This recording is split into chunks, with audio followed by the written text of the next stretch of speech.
Hello, welcome to the channel. My name is Iron, this is Iron's Tech, and I wanted to have a quick talk today about my M1 MacBook Air, how it's holding up in 2023, what I use it for, and if I think I need to upgrade anytime soon. So this is a base model, 8GB RAM, 256 storage, M1 MacBook Air.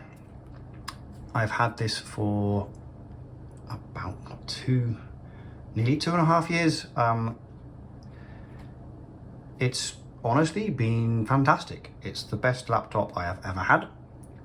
It's never really given me any problems, and I just wanted to talk about how I still think it's a fantastic thing to get. You can get them refurbished, you can get them on the second-hand market, you can still buy them new, but I think I would suggest not to do that, as you can get these for quite a lot less from many other places. Amazon often have them on sale. Second-hand markets will generally have these things, and they're great. I use this computer for almost everything I do. I use it for Google Drive, Pages, documents. I play some games on it. I play No Man's Sky. I've played Alien Isolation, Rise of the Tomb Raider. World of Tanks Blitz runs very well. The full PC version of World of Tanks also runs on here. You have to tone all the settings down some, but it does still work, and I do have quite a lot of fun playing that game as well. Browsing the internet is snappy, fast. There's never really any problems. It's really good. When I'm playing games on this computer, I generally will have it up on a little stand with a keyboard and a mouse attached to it. The stand is from a company called Elecom. My mouse is a Logitech mouse with a silent click, which is something I never really realized I needed until I got it. It's very nice and quiet. My keyboard is just a standard Apple keyboard. It's probably about 10 years old now, but it still does the job. I love the feel of that keyboard. It's a wonderful addition to my MacBook. The keyboard on this MacBook Air has been great. It's so nice to type on. It feels really nice. It's got a really nice sound to it. It's definitely enough movement. The travel is really nice. It's quite stable. The keys don't wiggle around too much. I've used a butterfly keyboard a bit. The one that came before this, that keyboard was pretty awful in my opinion, and no travel, really clacky and clicky. This one's so much nicer to play with. It almost makes typing kind of fun. I really like it. Trackpad, next level. This trackpad is fantastic. Glass top, feels amazing to use. Plenty big enough for something such as a MacBook Air. It has Force Touch. It's such a good trackpad. It's just as good as the ones you find on any of the Pros, just as good as the ones you get on the new M2 MacBook Air. It's one of the best parts of this laptop. It is amazing. The other part, the screen. The screen has been okay. It is the best screen I have had on a MacBook. I've previously mostly had 1080p screens, so the resolution on this is wonderful to use. It, of course, doesn't have the same brightness or doesn't have the same resolution or refresh rate of the newer MacBook Pros, but for what I use it, this is a fantastic screen. It's color accurate, does what I need. I've very few complaints about this screen. The speakers on this have been great as well. Best speakers I've used on a laptop. You get these speaker grills down the side.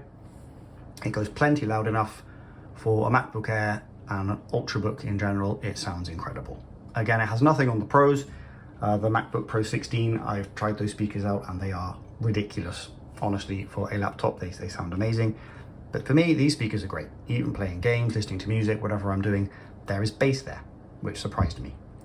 The mids and highs are nice and crisp and clear. Listening to people talking on YouTube, they sound great. No big problems there. If I do really want some more quality, I will use my headphones, which I can plug into the headphone jack, yay, on the side of the computer. Some computers have been dropping these headphone jacks recently. This one still has it, and I'm very happy about that. On the subject of ports, there is the headphone jack, and you get these two USB-C Thunderbolt 3 ports. When I first got this bothered me some, coming from an older MacBook Air with lots of ports everywhere. This was a problem. I was trying to connect a screen and a mouse and power the laptop all at the same time. It was giving me all kinds of trouble. But I got around that. I got a Bluetooth mouse instead, and I plugged a USB-C to HDMI cable straight into here to my monitor, and this one was the power. And I've had no problem since, honestly. The initial problem I had, it went away, and it's no longer an issue. Something else I've found is that I can use this computer anywhere. I mean, I can pick it up, I can carry it around easily, I can just plonk it on the table, on the sofa, on the bed.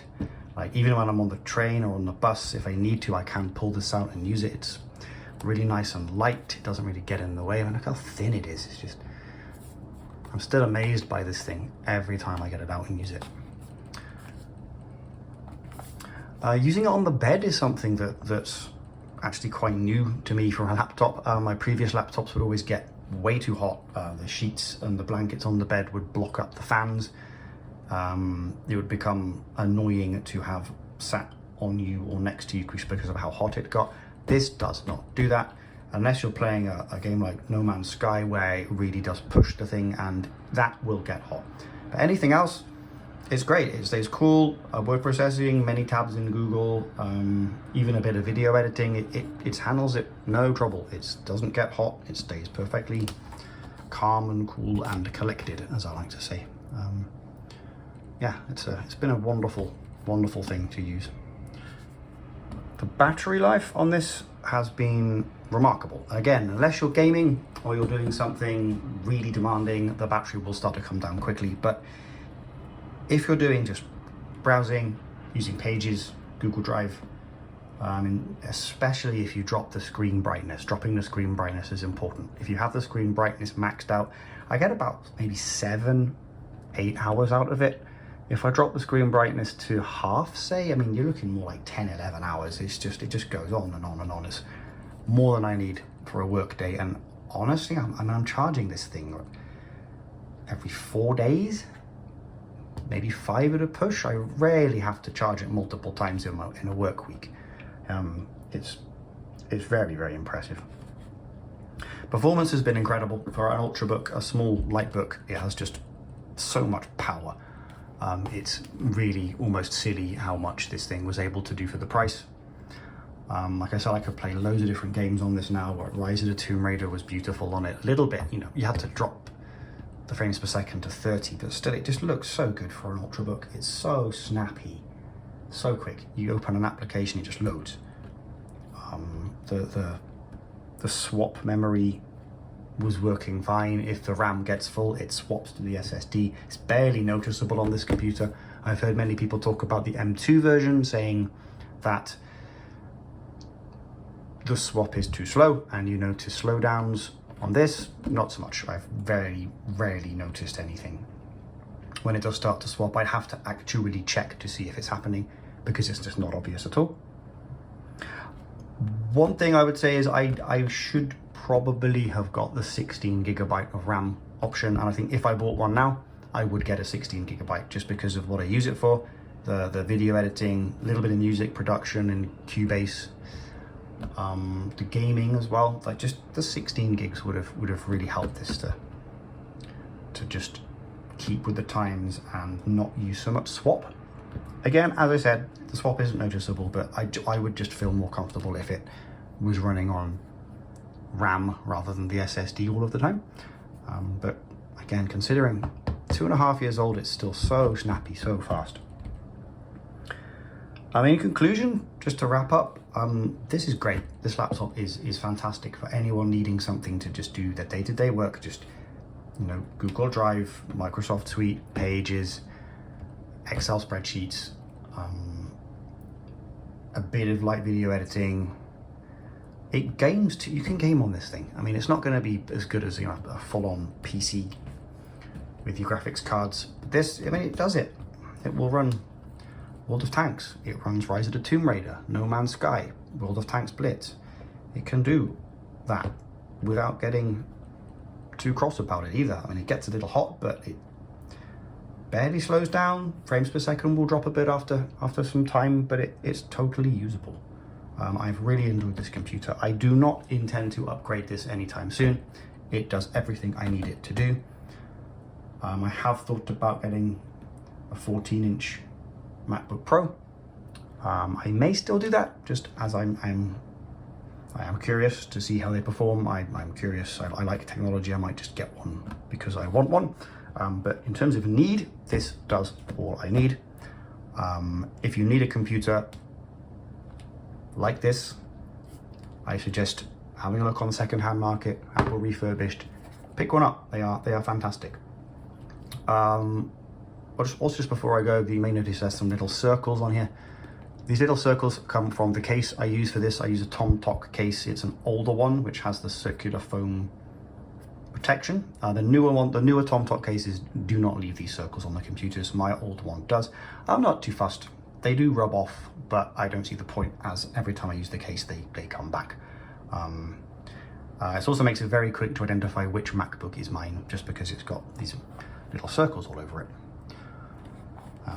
Yeah, I'm not too fussed about the circles. But anyway, you need one, get one. They are great. This has been a fantastic computer.